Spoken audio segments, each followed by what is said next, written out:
fourth panelist, Honorable Nick Herbert, who I hope would provide us with some words of hope, words on that would rally support and championing from fellow duty bearers, especially around accountability and the role of government representatives. Please go ahead. Thank you very much. Good afternoon. It's a great honor to be able to join this important event at the United Nations. We're all looking forward to the 26th of September and the high-level meeting at the United Nations. It's an incredibly important opportunity. But there's a simple truth, which is that political declarations don't treat patients. Words are not enough. TB was, after all, declared a global health emergency 25 years ago. Since then, 50 million people have lost their lives. And it is a fine thing that the United Nations Sustainable Development Goals, agreed by all the world's leaders just a very few years ago, specifically says in Goal 3.3 that these epidemics will be beaten in 15 years' time. But as we've heard, at the current rate of progress, TB will not be beaten for 160 years' time. And as a consequence, another 28 million lives are expected to be lost at the current trajectory by the end of that Sustainable Development Goal period. Words are not enough. What we have to do is translate the commitments which have already been made by the world's leaders and which we hope will be made on the 26th of September into specific actions that are taken at various levels, but in particular specific actions that are taken by individual governments. And without those specific actions, we can continue to expect that we will remain off course in tackling tuberculosis. And the importance of specific actions, and that means specific targets, being agreed in the declaration at the high-level meeting, is that only then, only if there are specifics, can the world's leaders be held to account for delivering against those requirements. That is why they are so important.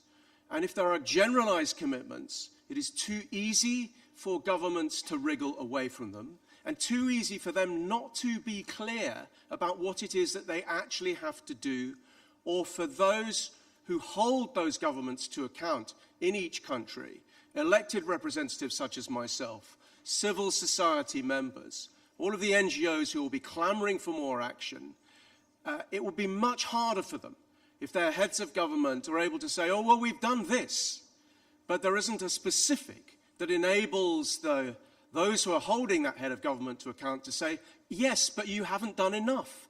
Look how you've missed this target. And that's why it is so important that we press for these specific measures to be included in the high-level declaration. We shouldn't be frightened of targets because they give something that the world's leaders, that elected politicians can aim for. We know that there is a funding gap. We've heard about that, and we know that funding needs to be doubled. And I think it's important to realize that the reason we need specific targets is how can we expect to hold heads of government and those who work with them to account for commitments to fund tuberculosis if we don't actually know how much we're expecting them to fund? I mean, there is a huge non sequitur there. They need to know what it is they have to do, and we need to be able to identify how much more those governments need to spend, not just what the global gap is, but what the individual gap is. And that's particularly true in research and investment, where there is research and investment, where there is research and development, where there is massive market failure, and absent government action and absent government funding, we will not have the increase in research and development that we all keep clamoring for. So there needs to be an increase of funding, met both multilaterally, and we've heard of the need to replenish the global fund, met individually in country, but also met through the continuation and indeed the increase of bilateral programs. Let's overlook the importance of those. Yes, the cost is not insignificant. Another $6 or $7 billion a year is not insignificant. But it is compared to the overall costs of not tackling this disease. I mentioned that we are so dramatically off target in meeting the Sustainable Development Goal.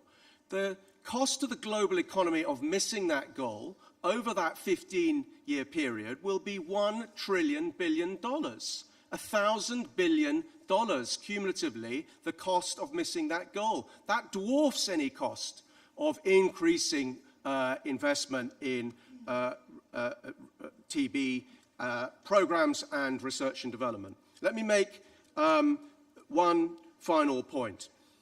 It is no use us just petitioning health ministers or even just finance ministers.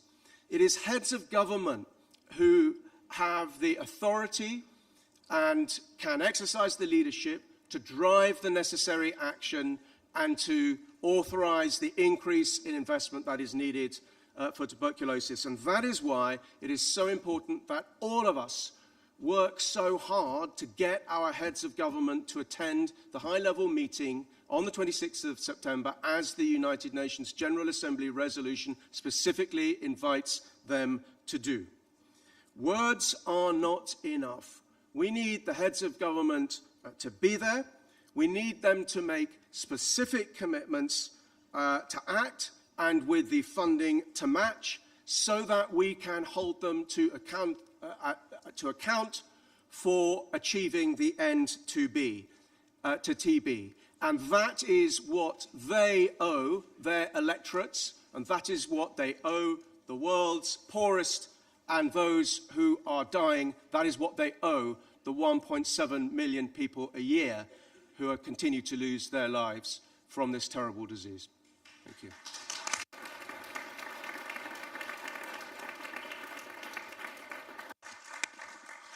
Thank you very much, Nick. And I have to say it's very refreshing to be hearing from a member of parliament who's calling for enough of rhetorics. Usually it's civil society will call representatives of government about that. So that's good to hear.